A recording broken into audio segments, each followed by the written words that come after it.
This program is part of American Graduate. Let's make it happen. A public media initiative made possible by the Corporation for Public Broadcasting. Hello, I'm LaTanya Turner. In the course of our work on the American Graduate Project, looking at how we can keep students in school through graduation, we've had several conversations throughout our community. The issue that came up again and again was whether school choice, the ability for parents to send their children to a magnet or charter school or a high-demand school in another part of the district, is improving education for all students or benefiting some students at the expense of others. We wanted to share with you some of these conversations, so we held one recently in the NPT studio so you could hear from people from our community. Parents, students, educators engage in an unscripted, open, and frank conversation about public education and school choice. We started our discussion by asking people what their expectations are from public education. My name is John Wolfe, and I'm a volunteer with the Nashville Public Schools. And I expect our children from public schools to have critical thinking skills, to be able to do more than just pass a test, to be able to really reason logically in a world that is filled with all sorts of commercial biases, where there's lots of propaganda, if you will, lots of spin, where a person really needs to have some values and some logical thinking ability to help them navigate through life. My name is Jackson Miller. I'm a parent of 5 in Metro Schools and a pencil partner at Maplewood High School. Okay. For me, I think that the basics of what I expect from public education is a quality education for every child in the community at no cost. Okay. I think that's really the crux of it. Hey, I'm Theresa Richardson. I have one in public school, one in charter school, and one in private school. I'm a parent. I echo what everybody else has said here about quality education and cognitive reasoning skills. I just want to add that I also expect a safe environment. I want it to be drug-free. I want it to be gun-free. I want it to be bully-free. I want to have peace of mind when my child is at school, that not only are they receiving a quality education, but they're doing it in a safe environment. I see a lot of heads nodding. What are some of the challenges to getting the results you want from public schools? What are some of the other challenges? Yes. My name is Becky Sharp, and I'm a graduate of Overton High School and have 3 children in the Hillsborough cluster here in town. And I think one of the challenges is when you have a rich, wonderful population of kids from all sorts of cultures, you have English as a second language going on in a high school class where someone is just learning English and now is expected to learn calculus and chemistry. You've got parents, you've got children coming from families where the parents have not been engaged and have not been a role model or appropriate role model for them. And you've got teachers asked to balance that mixture. And that's a real challenge for any leader, regardless of their desire to teach. I think we've got to address what the teachers need in the classroom when they've got that kind of blended classroom. Taurus McCain. I'm an infill developer, mostly in the North Nashville area. Okay. And what I want from education is just the basics. I was in Salem Town where you didn't drive through Salem Town. And just hanging out and interacting with the kids in the community, they couldn't read. They couldn't do the basics, and they were in the 5th and 6th grade. One of the biggest challenges we have is teachers who aren't from the communities and aren't familiar with the kids or their culture, so they can't connect to it, they don't respect it, and they can't be a bridge from where the kids are to where they need to be. So when you talk about the issue of community and the reason why it's important to have teachers in the classroom who know and care about the kids who are there and believe that, yes, they can all read, yes, they can all write, yes, they can do critical thinking, but the difference comes in your pedagogical delivery, your ability to deliver content in a way that all kids can access. One of the challenges is poverty.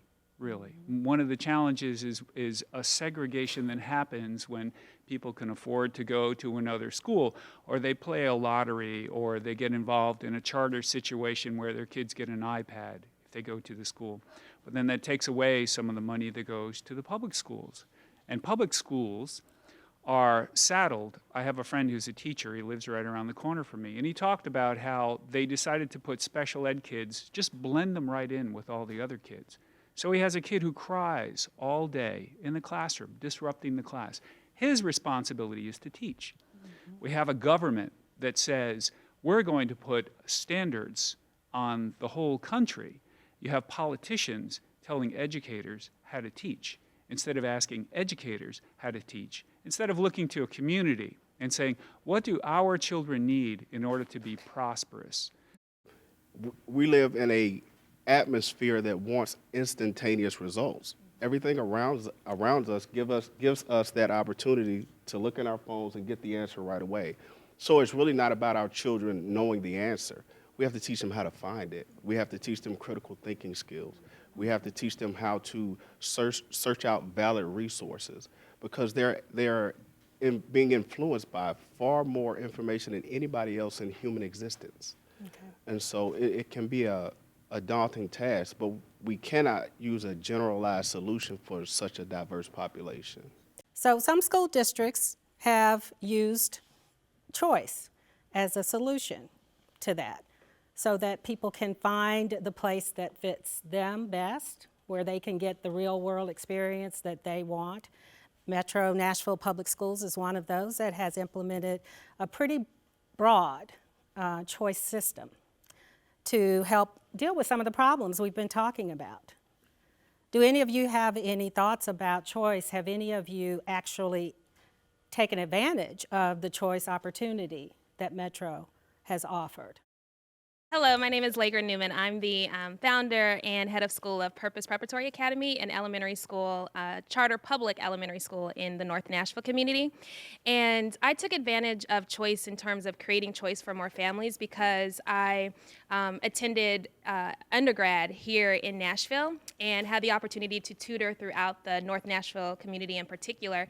I'm particularly passionate about that community. It's one of the most underserved communities in our city, and the education system, particularly at the elementary level, is not producing the type of results that would enable students to be successful. And if they're not successful, as we know, in the early elementary grades, that gap continues to widen as they head to middle and high school. And so I had the opportunity to be trained and to open up an elementary school in Nashville. And part of the process of opening up a school, I went into the community and really asked families, what type of school, what kind of environment do you want us to create for your child? And there were three aspects that came out from the community. The first one was rigorous instruction. They want their children to excel academically. They want their children to be able to read in kindergarten. They want their child to be competitive with children across the nation. They envision their children being successful, not just mediocre, but successful. And so the academics and the foundation, those skills, developing letters, developing sounds in kindergarten, being able to write multiple paragraphs around a topic, being able to defend their ideas in essay writing, that was something that they want at the elementary level. The other aspect was the safe and orderly environment, so that they can learn and they can be focused in their learning. And the other aspect centered around teaching and making sure that teachers were engaging, were joyful, and were knowledgeable of the content to support students. Yes, sir. The choice system is something that I'm experiencing firsthand right now. In South Nashville, it's a very real challenge, and I would argue that we're just as underserved as North Nashville. We have a high immigrant and a high refugee population. And I think in addressing that issue, it's very important to be clear, immigrants and refugees are not the same thing, okay? Mm-hmm. So a high refugee, we have children at Tusculum who literally were walking through the jungle with guns last year. Mm-hmm. And every time I say it, people roll their eyes, but I can introduce you to them. We have children that were in camps last year, okay? The Chamber of Commerce, when you did a tour recently, asked the teacher first thing, do you speak Spanish? And she said, no, why should I? Most of our children don't either. So we have a very real challenge with this of what's going on. And choice, though, allows parents like myself to choose a different school. For example, Valor right now comes in and is taking kids, 40 to 50 kids each year, out of Oliver and Croft Middle School. Now, these are very quality schools that can do all the things that Purpose can do or any other charter can do when they can serve all demographics. But if you take out those high-performing kids, you're leaving behind the kids that are the larger challenge. And as more refugee children move into the area, What does the school look like, and where is the focus of the school that goes? It goes to serve those high needs kids more and more and more until you're left with a school that can do nothing but focus on high needs kids. I happen to believe in Tusculum. I keep quoting my friend Jay because he always says that sometimes quality instruction covers up the inequality, and that's very, very true as I go down this road and I find out. The quality instruction really covers up the inequality. I'm proud of the education my kids are getting. The teachers they have can match any teacher in any school, but they don't get the same education as the kids that are in our schools that we say are high-rated or high-ranked. Back there in the back, we haven't heard from anyone back on the back row. My name is Emily Lilly, and I work with charter schools across the state. And I think choice is important. And to your earlier question about what are the challenges that schools face, I think one of the challenges that public education as a whole faces right now is that it's a system that was not created for the world we currently live in. Our public education system is antiquated, and we have to find ways to help it serve the students that we now are seeing come into our schools, such as refugee students, immigrant students, English language learners, students who are coming from high poverty situations, as well as students who are coming from upper middle income families who are, in homes that are filled with books. We have to see a range of students in schools, and we have to be able to adapt to the type of students that we see in our schools now. And I think one opportunity that choice schools, such as charter schools, which are not the only type of choice schools that exist in MMPS or in Tennessee as a whole, but one opportunity that charter schools present to all public education is the opportunity to be nimble and flexible. They can move fast and try innovative things that can be shared with all public schools. In order to be a public school, you have to be answerable to a publicly elected board. You have to go by the same regulations. You have to disclose your funding. You have to go by your disciplinary. So I think in order for there to be a level playing field, and I'm trying intentionally to grab something that might be a little bit less divisive, let's talk about, as an example, expectations around substitute fulfill rates at any school. So I just assumed that my child would arrive to school and there would be an educator in the classroom. And I assumed that would be pretty much equal across the school district. But as I began to volunteer in some of the poor districts, what I found was, as an example at John Early, if a teacher is absent, 68% of the time that request for a sub goes unfulfilled. Whereas at Hume Fogg, that substitute request goes fulfilled 94% of the time. At Maplewood, 68% of the time a sub shows up and 32% they do not.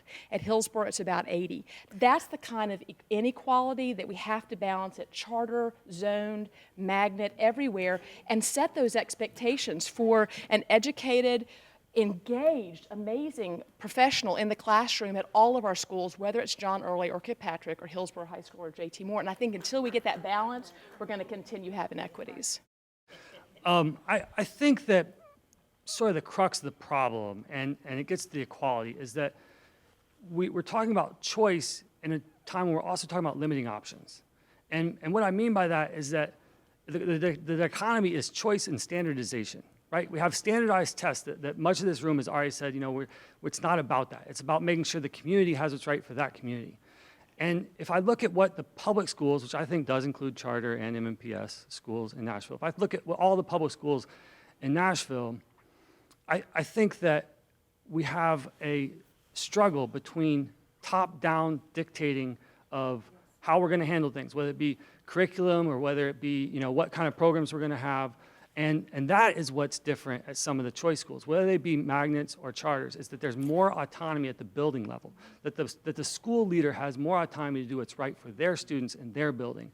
And I think we can extend that, and we can really create more options within MMPS by giving more autonomy out to those building leaders. Okay. How many people feel that more autonomy is needed at the school level, the leadership?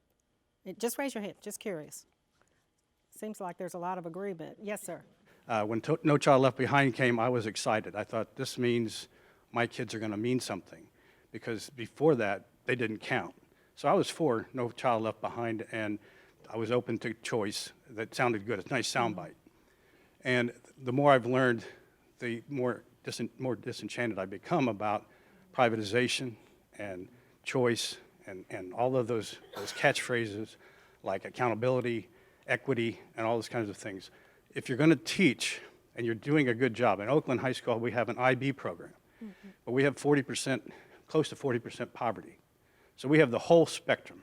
This summer I came to Nashville for a fundraiser, and a woman who's in charge of one of the local charter schools said, "You're from Rutherford County. Are you ready for some charter schools up there?" And I said, "There is no way you're bringing those up here." And the reason I said that is we're doing a great job. There's no complaints about Rutherford County, Williamson County, some of the other counties around. We understand the problems that are happening in Nashville. But once privatization gets foot in the door, when does it stop? So what about the idea that choice, bringing in the competition that sometimes it creates, makes all schools better? That's what you hear from advocates who have supported choice as well as researched it. I'm Ruth Stewart. I have a graduate of public schools here in Nashville, and I have a fourth grader and a fifth grader. Right now, the landscape in Davidson County is very difficult to predict and be able to really plan about how schools will look in the next 10 years. The charter schools have expanded very rapidly, and we have such a mixture of charters. We have some that have been very successful, we have some that have been very mediocre, and we have had a lot that have been actually closed because of their failures. The problem is because of the rapid expansion and because they drain students away from zone schools, the zone schools are underfilled. It's very hard for us to predict, for particularly those of us who want to stay in a zone school system, where the zone schools are going to go. I have a fourth grader. I'd love for her to go to a zone school in my neighborhood. But one of the zone school middle schools in my neighborhood has a 46% fill rate. The chances of that school existing when she is in 8th grade is very low. So for those of us who are public school parents who want to be part of the community, who want to invest in the community that we live in, this landscape makes it impossible to make a decision. I have a daughter who's, she's now in a charter school, but she was previously in a public school, and I consider her a public school student. And I don't know about pro or anti-charter. What I know is that my daughter is doing really, really well, and she's really happy and engaged, and she's in an incredibly diverse environment. And unfortunately, in the public school that she was in, she was the one who was the troublemaker. She was labeled as a child that was difficult, and I got calls all the time about the fact that she was bright, but she was basically heading down a path that was really scary for me. And I took a lot of time looking at the right school for her, and I truly believe that if she had gone to the school that she was zoned for middle school, she would not have the opportunity that she has. This has nothing to do with race or income or anything like that. It has to do with what's best for my daughter. And I'll say one other thing. She says to me, "Mom, why do so many people hate charter schools? I don't understand why." And that breaks my heart. You know, the divisiveness that I hear is the thing that tells me we're not pro-child. Yes, exactly. We're pro our opinion. Yes. Parents should have the same right as subject matter experts to send their children where they know they can be success stories and not statistics, with the freedom, the same freedom you have to make a choice of who you will seek for an attorney, for a physician, what movie you want to go see, or anything else. We're not really talking about a parent's right to choose. Obviously, nobody is saying that shouldn't happen. What we're saying is, how do we develop the schools, a school system, a community, a state, a nation of schools that best serves our children? And so we're not saying, I certainly am not advocating that you can't send your child proudly to a charter school. I'm saying that when we're developing public schools and we're developing charter schools, we need to be extremely thoughtful about the unseen, unintended consequences of developing those choices. Two issues that have gone untouched that you pose. One is the issue of who's public and who's not. In education, public is where the money comes from. If a school gets public dollars, it's public. Universities now are primarily state-supported. The second issue was about choice. It's a misnomer that we all have choice equally. There are private schools. There's one in the area that costs about $20,000 a year. I'd love to send my child there. We don't have that choice. I can choose based on my resources where I send her to school based on where I choose to live. That's a choice. That's a choice I made. I chose to live in a particular school district, and I chose a house because I wanted that school district. That's choice. There's also choice within the public school system, but it is also a misnomer because there are kids whose parents weren't informed enough to make a choice, and those kids got left in the schools that don't fill up. So as a dean, I support all kids. I don't care whether the school is in Nashville or Pluto. But I want to be clear about making choices about school structures that prohibit the kids whose parents didn't have the illusion of choice from getting what they need. And so if you go into some of our public schools, and I'm not talking just about Nashville, you can pick any major city in the US, you have major inequalities around the schools. And so as a mother, I'm sending my kid where she can get a good education. As an educator, we have a real problem.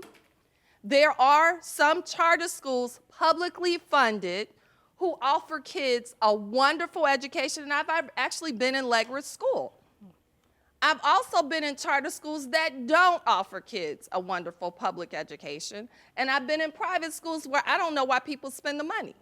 So let's be clear, choice, no matter how you conceptualize it, it's a misnomer because somebody is not going to get what they need. And we as a community have to stop making choices about education that's just about your kid or your kid or your kid. Because as a society, we're in trouble. When the teacher or the principal told me, well, we are doing this, we are doing that, and I said, no, my son learns this way, that way, and the other way, and that's the way it works because I know him better than you. And when you voice and then you participate and you vote for the people who is going to be for you, then we are winners. But if we sit down and we wait for the authorities to do whatever they please or whoever they please or how they want to move the money around, we are lost. We live in the zone for Inglewood. My wife and I are both college graduates. I went to a private high school. She did not. When we chose Inglewood, it was after we had visited several schools in the area and talked with the principal, several faculty members. We liked what they had to say. Our daughter is gifted. And as an encore student, you know, there are special considerations. Inglewood's test scores were in the tank. They still are, albeit rising. But that was not a consideration because we had been in the school to talk to the faculty, to visit, to tour, all of those things. It takes a lot of legwork to make those choices by not looking at test scores. It takes a lot of legwork. And the advantage to making those choices for zone schools, parents in zone schools, is that we can work because we are the engaged parents, we can work to build the foundation so that the parents who don't have the liberty or the experience or the understanding don't have to do all of that legwork. I'm at Inglewood, so I can say to the people who are down the street, you can send your child to Inglewood because things here are what you need.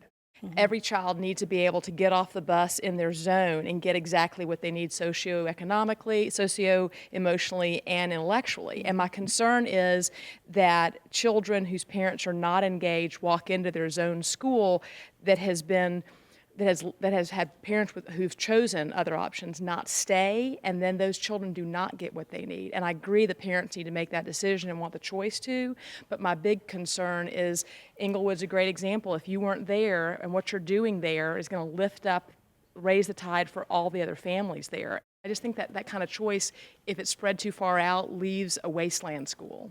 I'm Tom Ward, and I run the Oasis Center. Mm-hmm. And if you're under the illusion that everybody has equal choice in this city, I need you to come spend a day with me. Mm-hmm. And we're no different than any other urban center in the country, okay? So this will sound a little preachy. I have 32 years in the district, 6 years teaching at Vanderbilt, and was at some of the best schools and worked at some of the toughest. So I went from starting at Napier to finishing at Hume-Fogg. And it's not equal.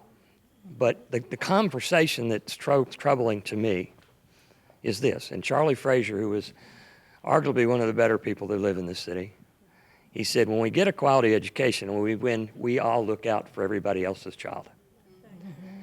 And I appreciate the fact of choice. I chose, my 3 children graduated from 3 magnet school high schools. Okay, we made that choice. So you can give choice, you can do anything you want. Matter of fact, I think most educational research will tell you there really isn't an organizational pattern that does anything for achievement. It is when you improve the relationship between the adult in the classroom and the child, and I have a bias, when I insist that parents be present. Ted Sizer's work said the essential partner is the parent. We can do it in spite of you, but we can't do it without you. The consequences for choice can be death, okay? And I don't think, we've really talked about that. When you leave those schools to fend for themselves, the consequence is death for a lot of those black males. And I've seen a 14-year-old kill another 14-year-old in Germantown. Death. He was laughing 1 minute, came back, he was stiff, dead, 14 years old. When you can't read and you can't do math, you're not participating in the prosperity of the city. It's death. It's serious.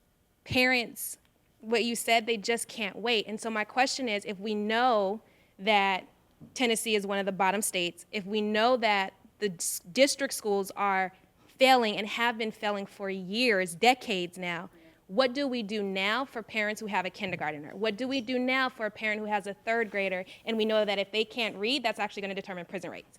One thing that we haven't talked about is the possibility of opening or expanding community schools. And Becky may be the person to go to explain more about community schools, but that would be the idea of wraparound services so that the schools open after hours, provides parenting classes, English language classes. They've been very successful in Cincinnati. Some of them have gardens, meals after schools, places where parents can come and wash clothes. They've been very, very, very successful, raised test scores.